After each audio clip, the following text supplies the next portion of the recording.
Hola amigos, amigas, que Dios les bendiga en esta tarde y siempre, o en este día y siempre, o el horario que usted decide tomar el tiempo de mirar este tiempo del cual vamos a estar compartiendo la palabra de Dios, el Evangelio, del cual fuimos escogidos para anunciarlo. Pero qué tal si antes de dar comienzo de nuestro tiempo de compartir la palabra de Dios, hablamos con Dios por intermedio de la oración. Padre, en el nombre de Jesús de Nazaret, gracias te damos por este día maravilloso del cual tú nos permites pasar delante de tu presencia, protegido siempre por tu gracia, por tu amor y misericordia. Señor, en el nombre de Cristo Jesús, te pido, mi Dios, que tu Espíritu Santo esté haciendo la obra en las redes de comunicación para que no haya ningún disturbio, ninguna perturbación y aquel amigo o amiga que está del otro lado pueda entender y escuchar perfectamente sin ningún tipo de interrupción. Oramos, pedimos y te agradecemos infinitamente en el nombre de Jesús de Nazaret. Amigos, hermanos, la palabra de Dios, hay un pasaje bíblico que dice que no quiero equivocarme, pero creo que fue el mismo apóstol Pablo que escribió que los escogidos de Dios somos embajadores de Cristo. ¿Y qué quiere decir embajadores de Cristo? Cuando un país, una nación, envía a un senador o a un ministro como embajador a otro país, aquel embajador es el responsable de aquellos inmigrantes de su país y defender la causa y proteger la causa de cada uno de aquellos inmigrantes de su país en otra nación. Tengo entendido que viene por ahí la cosa. Yo no entiendo nada de política, pero he escuchado personas que son políticas y bueno, más o menos saqué un pequeño resumen, ¿no? Me parece que viene por ahí el asunto.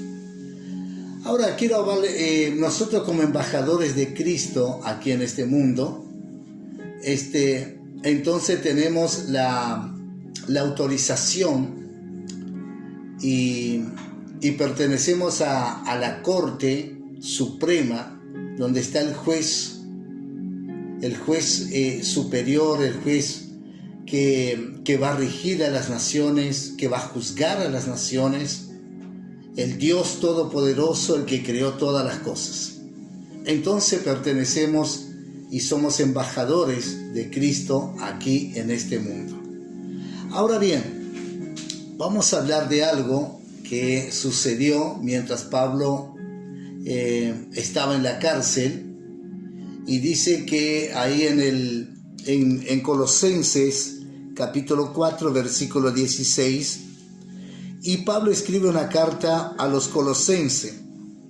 Y según los estudios que he investigado, dice que la ciudad de Colosas estaba situada cerca de la Odisea, en el suroeste de Asia Menor, cerca de 160 kilómetros al este de Éfeso.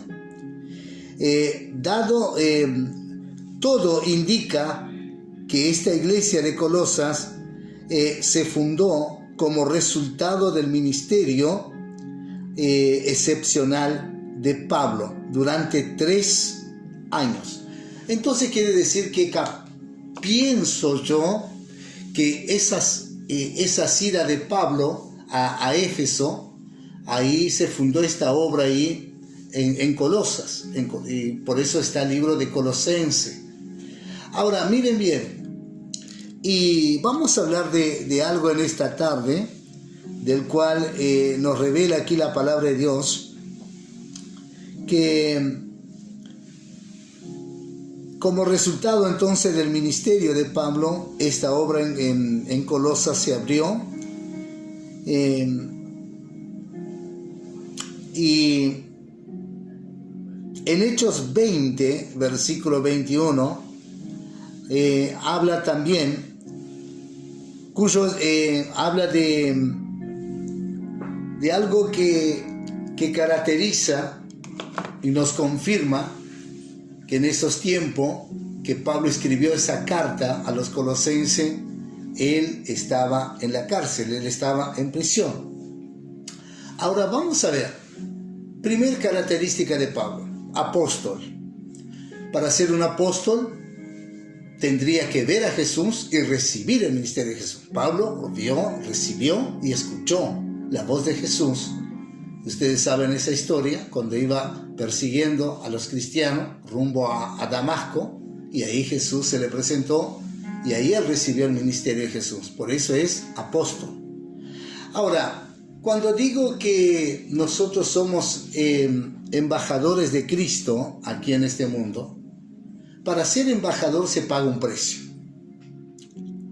Cuando vamos a servir a Dios, cuando nos decidimos y cuando llega el tiempo de Dios a nuestra vida, para cumplir el ministerio que Él confió en nosotros, se paga un precio para todo.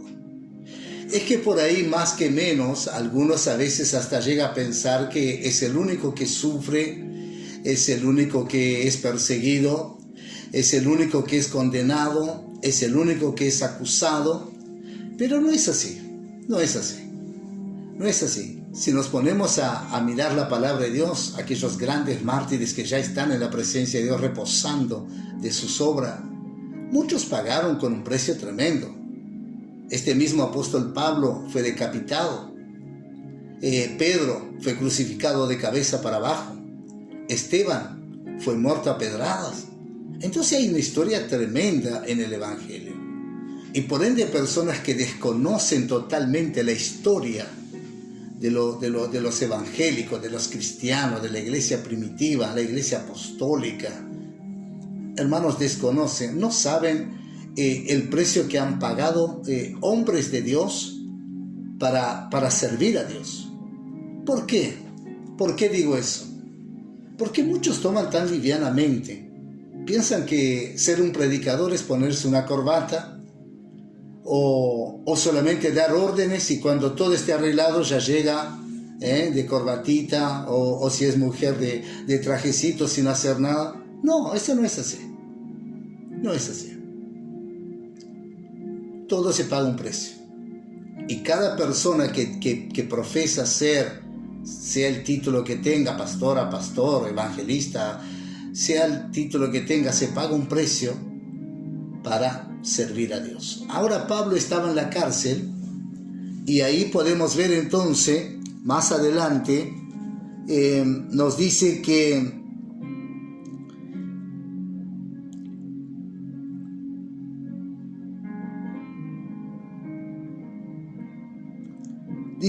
esa obra y todo el ministerio de Pablo, dice que cuyos efectos fueron tan poderosos y de tan largo alcance que todos los que habitaban en Asia, judíos, griegos, oyeron la palabra de Dios. Y ahí como referencia, Hechos capítulo 19 y versículo 10. Ahora, había una característica tremenda, y son 15 características que tenían los apóstoles, de las cuales por hoy, en los días de hoy, escasea en muchas iglesias, en muchos lugares donde se predica la palabra, escasea esos puntos, estas características que tenían los apóstoles de la iglesia primitiva.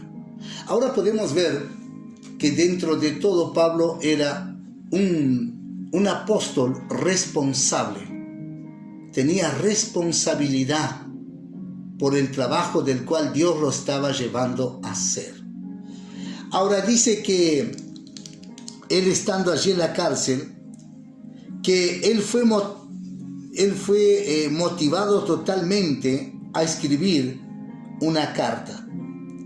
Lo que le motivó al apóstol a escribir la carta fue la aparición de una falsa enseñanza que amenazaba el futuro espiritual de la iglesia de Colosas. Entonces podemos ver que Pablo estaba en la cárcel. Ahora, si es otro va y dice, bueno, yo estoy en la cárcel, no puedo hacer nada.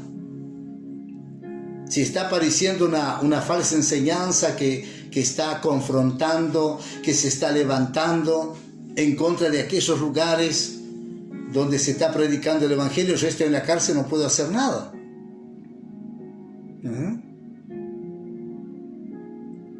Pero no.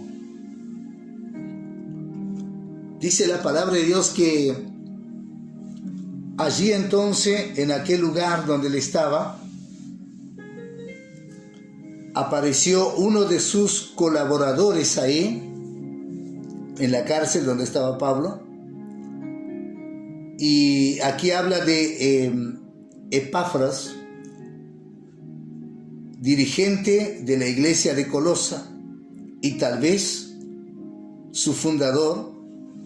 Dice que viajó hacia donde estaba Pablo en la cárcel. Y allí le comentó de esa aparición, de esa falsa enseñanza.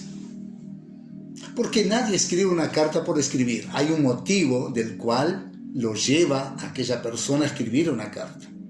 Y Pablo fue motivado a escribir esta carta. Celoso por la obra de Dios. Celoso por el cuidado de cada una de las almas de las cuales él le entregó un mensaje de salvación, de vida eterna. Y así podemos ver las características de Pablo cuando escribía sus cartas a Timoteo, diciendo: hijo mío, esfuérzate, cumple tu ministerio, haz tu obra de evangelista. Y después dijo: Timoteo, procura con diligencia presentarte a Dios como obrero aprobado, de que no tenga de qué avergonzarte.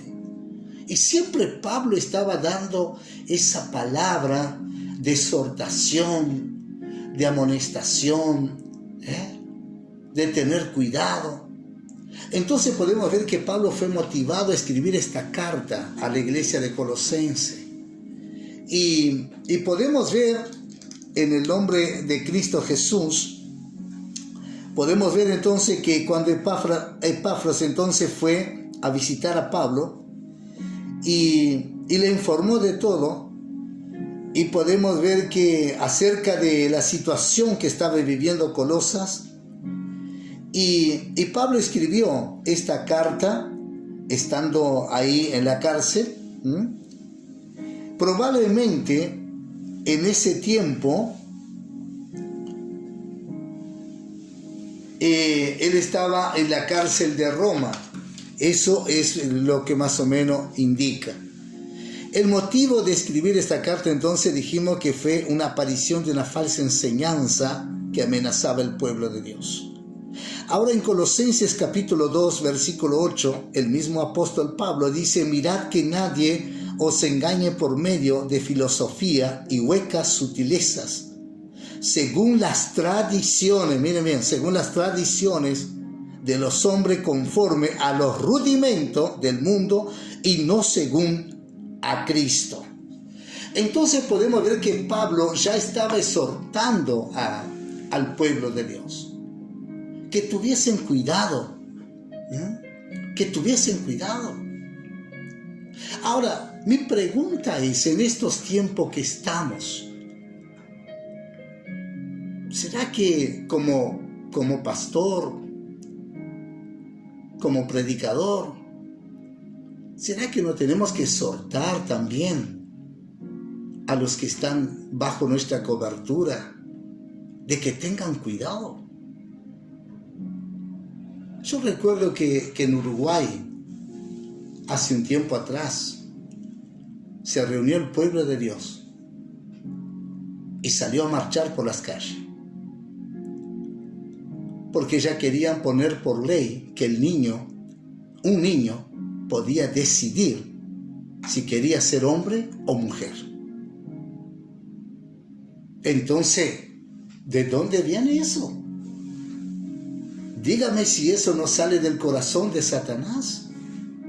Dígame si eso no sale directamente del corazón del diablo. Como queriendo desvalorizar lo que Dios ya creó. Dios creó macho y hembra. Dios creó mujer y varón. Dios creó la familia. Y la familia es uno de los pilares fundamentales de la sociedad.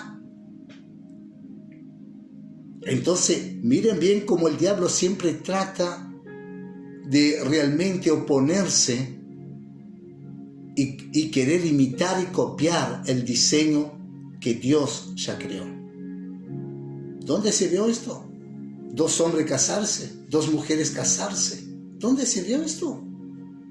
Si la Biblia nos dice en Génesis que Dios creó macho y hembra, y así es, y así va a ser siempre, porque Dios no retrocede, Dios no se equivoca, Él ya creó todas las cosas. El diablo simplemente está a disposición de Dios, al servicio de nuestro Dios Todopoderoso. Entonces podemos ver claramente ahí lo siguiente. Cuando Pablo escribe a los Colosenses ahí en capítulo 2, versículo 8, mirad que nadie os engañe por medio de filosofía y huecas sutilezas, según las tradiciones de los hombres, conforme al ordinamiento del mundo y no según a Cristo. Entonces podemos ahí ver claramente que cuando este hombre llamado Epafros fue a visitar a Pablo, y ahí comentó a Pablo, y Pablo escribe esta carta entonces a los Colosenses estando en la cárcel, y en Colosenses 4:10 Pablo dice a Aristarco, mi compañero de prisiones. Entonces ahí podemos ver que confirma de lo que yo le estoy transmitiendo en esta tarde, que Pablo estaba en la cárcel.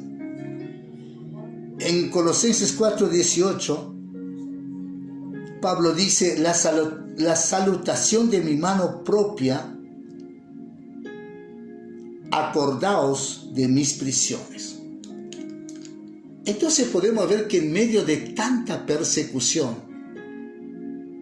en medio de tanta persecución que estaba enfrentando Pablo en ese tiempo, aún estando allí en la cárcel, él no descuidaba de proteger, de despertar, de amonestar a los hermanos en Cristo. Entonces vemos una entrega total de amor a Jesucristo como embajador de Cristo que Pablo fue en este mundo. Ahora, más adelante podemos ver lo siguiente. Y dice en Hechos capítulo 28, versículo 16, y ahora vamos a ver por qué Pablo estaba en la cárcel. ¿Por qué Pablo estaba en la cárcel? ¿Para qué lo llevaron a la cárcel? Siempre dije, amigo, amiga, hermano, hermano, que en la justicia de los hombres no creo en nada, no creo para nada en la justicia de los hombres. En la justicia de aquel juez, escasamente. Pero en la justicia divina creo 100%, porque la justicia de Dios es algo perfecto, algo maravilloso, no se equivoca. Entonces podemos ver aquí que Pablo estaba en la cárcel sin tener un motivo. ¿Sabe por qué Pablo estaba en la cárcel según nos revela la palabra de Dios? Porque había mucha persecución y ahí entonces se levantó contra él unas difamaciones, se levantó contra él un montón de cosas que abrieron sus bocas personas para condenarlo, para acusarlo, y por ahí fue que Pablo fue a parar a la cárcel.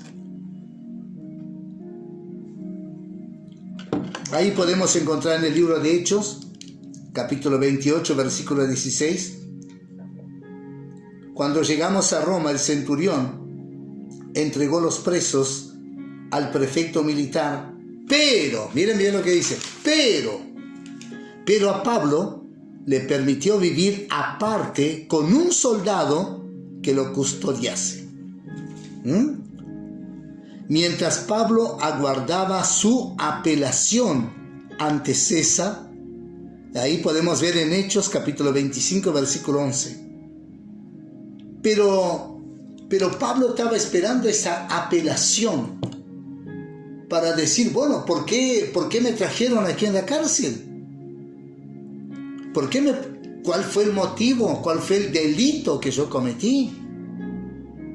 ¿Por qué estoy aquí en esta cárcel? Yo recuerdo que hace años atrás, en la frontera ahí de Uruguay con Brasil, la gloria de Dios se manifestó tremenda en la vida de un varón. Y era algo tremendo como Dios, como las señales, la maravilla se manifestaba. Personas en silla de ruedas caminaban, personas cancerosas eran sanadas. Fue un mover tremendo, una explosión tremenda de parte de Dios que se volcó ahí en la frontera. Y ese pastor fue a atender particularmente del lado de Uruguay, pero ahí una hermana le armó una oficina y él atendía a la gente. Pero por acusaciones, por difamaciones en contra de él, fueron 2 policías de investigación uruguayos para investigar si él cobraba, si era cierto que él estaba cobrando las atenciones. Y cuando pasó uno de ellos y le mintió algo ahí, y él, ¿cuánto le debo? Dice, no, nosotros no cobramos nada. Si usted quiere dejar una ofrenda porque todo tiene su gasto, puede dejar. Si no, que Dios lo bendiga. No conforme con esto, aquella gente hizo la denuncia que él había cobrado. Y lo llevaron a la cárcel. Y allí estuvo en la cárcel. Y eran tanto hermanos de Brasil como de Uruguay llevando alimento y todo para aquel pastor. Y aquel pastor dice, no, vuelvan a sus casas, yo estoy bien.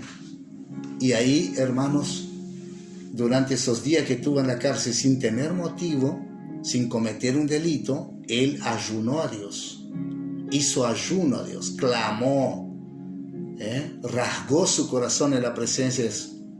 Y para la gloria de Jesús de Nazaret, cuando este hombre salió de la cárcel y usó los medios de comunicación radial y comenzó a marcar una campaña, aquí les habla el varón que estuvo en la cárcel por predicar el evangelio, por anunciar las buenas nuevas de esperanza. Les invito para 4 noches de campañas de liberación, de sanidad, y fue algo tremendo como la gente cruzaba el puente de la Concordia que une Artigas con Cuaray, Brasil con Uruguay. Era algo tremendo como la gente pasaba para Brasil y eran sanadas, eran liberadas de espíritu inmundo. Fue algo tremendo. Ahora, siempre hubo instituciones que siempre trataron de amedrentar a los hijos de Dios. Ahora Pablo estaba esperando la apelación. Bueno, voy a apelar a ver por qué me tienen en la cárcel. Y mire lo que dice Pablo. Porque si algún agravio o cosa alguna digna de muerte he hecho, no rehúso morir. Entonces Pablo, esa fue la apelación de él. Dígame por qué estoy aquí. Si alguna cosa, si yo infringí la ley y cometí algo y debo ser muerto, entonces está bien, porque es la ley. Pero, ¿qué hice yo? Ahora, solamente por acusaciones llevaron a Pablo a la cárcel. Ahora, en los días de hoy, ¿no estará pasando lo mismo? ¿No estará pasando lo mismo? Mire que Pablo tuvo que pagar un precio, porque Pablo perseguía a los cristianos, encarcelaba a los cristianos. Pero cuando llegó el tiempo que Jesús se le apareció, le dio el ministerio y le dijo, ahora vas a ver lo que significa padecer por causa de mi nombre, dijo Jesús a Pablo. Cada vez que Pablo se reunía, iba a las reuniones donde estaban los hermanos, ya lo miraban de arriba abajo diciendo, ese es el perseguidor, ese fue que encarceló, este fue que mató, ese. Entonces lo acusaban así. Pablo tenía que decir, hermanos, yo también acepté a Cristo en mi corazón, soy hermano igual a ustedes, ya no soy más aquella persona. Y bueno, por ahí algunos creían y otros no, él tuvo que pagar un precio por eso también. Ahora, en los días de hoy, ¿no se paga un precio para servir a Dios también? Sí, se paga un precio. Se paga un precio. Se paga un precio de acusación, de difamación, de persecución, de mentiras. Se paga un precio. Y lo peor de todo, que son los de la misma iglesia, los que dicen ser pueblo de Dios. Y muchas veces ellos no se dan cuenta que están sepultando un ministerio, que están matando un ministerio, que están matando un hombre o una mujer de Dios, pero siguen acusando, siguen difamando, siguen murmurando. Eso es lo que se está viviendo los días de hoy en las iglesias. No hay aquella iglesia que yo conozca, hermano, que no estén peleados, el diácono con la diaconisa, el obrero con la obrera, el músico con el cantante, y ahí sucesivamente. Y si hay 2 o 3 pastores pastoreando la iglesia, ni te digo. Porque uno dice una cosa, el otro dice otra, y nunca se ponen de acuerdo para hacer algo para Dios. Entonces eso habla de ¿qué? De pagar el precio. ¿De pagar el precio para qué? Para servir a Dios y cumplir el ministerio que Dios nos ha dado.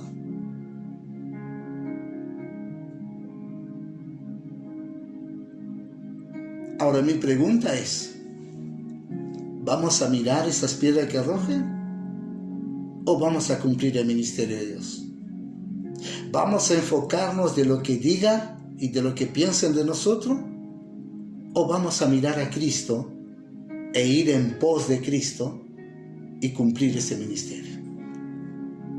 Muchos por ahí dicen, yo creo en Dios, pero no creo en los predicadores. Y bueno, pero alguien te tiene que predicar. No somos demasiado importantes para que Dios nos predique cara a cara. No somos demasiado importantes para que Cristo venga y nos predique cara a cara. Para eso están los hombres y mujeres que Él levantó en el mundo entero para que prediquen su palabra.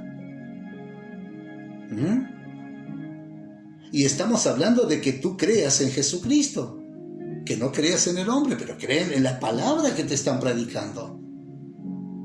Que esa palabra es la que va a juzgar a todos los hombres. Por la Biblia van a ser juzgadas todas las cosas, de las que están en los cielos, en la tierra y debajo de la tierra.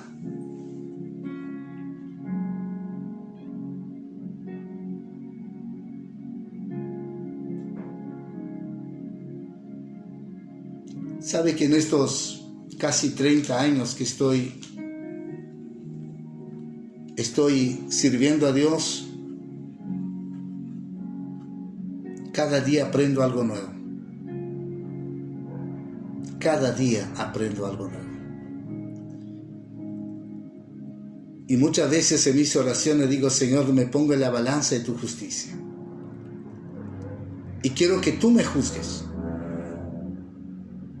Quiero que tú me juzgues.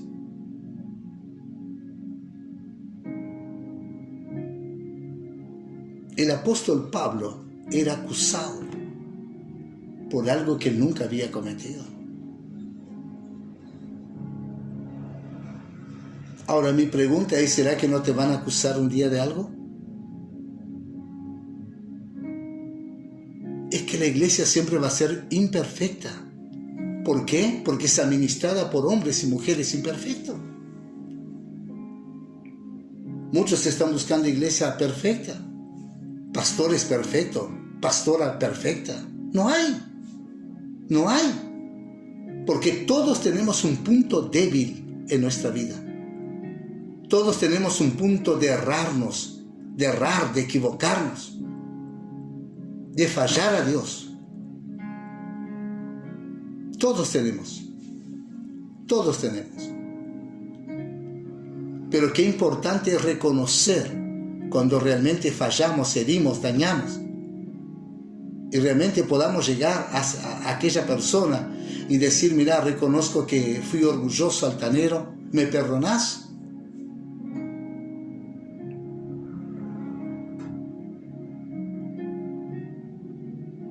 Ahora, ¿será que entre los discípulos de Jesús no había rivalidad? ¿Entre los discípulos de Jesús no había ambiciones personales? ¿En los discípulos de Jesús no había orgullo? Claro que había. Claro que había. Como hay en los días de hoy. Pastores que se cruzan y ni se saludan. Hermanos de la misma congregación ni se saludan. Y perdonar, no, ¿para qué perdonar? Si no perdonan una vez, ¿será que van a perdonar 70 veces 7 cuando Jesús le respondió a Pedro? Y después decimos que somos creyentes, que somos hijos e hijas de Dios. Pero acusamos, condenamos, murmuramos, lanzamos palabras de muerte y no nos arrepentimos. Y muchos ocupan el altar así de esta forma, con brote de raíz de amargura que está estorbando la oración de ellos, que la oración de ellos no está llegando a Dios. Y todas esas cosas se están viviendo en estos últimos tiempos. Y ni que hablar de apariciones de falsas enseñanzas que van en contra de la palabra de Dios, que más adelante vamos a continuar con este mismo tema y vamos a hablar y vamos a llevar, quiero compartir con ustedes cuáles eran esa falsa doctrina, esa falsa enseñanza de este grupo de filosofía humana del cual estaba atacando la iglesia de Colosas. Así que mi amigo, mi hermana, quedamos por aquí, pero pronto ya va a salir la segunda parte de esta profundización del libro de Colosenses, cuando Pablo escribe y amonesta y exhorta a los colosenses que tuvieran mucho cuidado, que cuidaran su salvación. Es lo que también te digo en los días de hoy. No te dejes arrastrar por nada ni por nadie. Solamente entrega y permite que el Espíritu Santo de Dios sea el que de verdad guíe tu vida. La Biblia dice que los que son guiados por el Espíritu Santo, estos son verdaderamente hijos e hijas de Dios. Nunca te crees mejor que nadie. Nunca te crees superior a nadie. Aprende de nuestro Maestro, que es Jesucristo. Él dice, aprended de mí, que soy manso y humilde de corazón. Que Dios te bendiga, que Dios te guarde. Será hasta la segunda parte de Embajadores de Cristo. Pero oramos a Dios.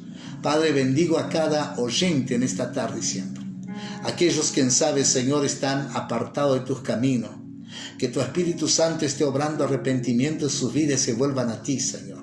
Mientras hay tiempo, que se vuelvan a ti con un corazón contrito y humillado.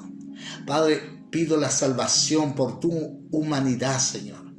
Señor, mira cómo Satanás está mintiendo, engañando a personas, a grupos, para que ofrenden su alma a Él. Él está mintiendo, está engañando, que Él es que Él puede prosperar, que Él puede dar todo, y Él no tiene nada. Todo fue creado por ti y para ti, Señor. Y todo se sujeta a tu autoridad, a la autoridad de tu palabra.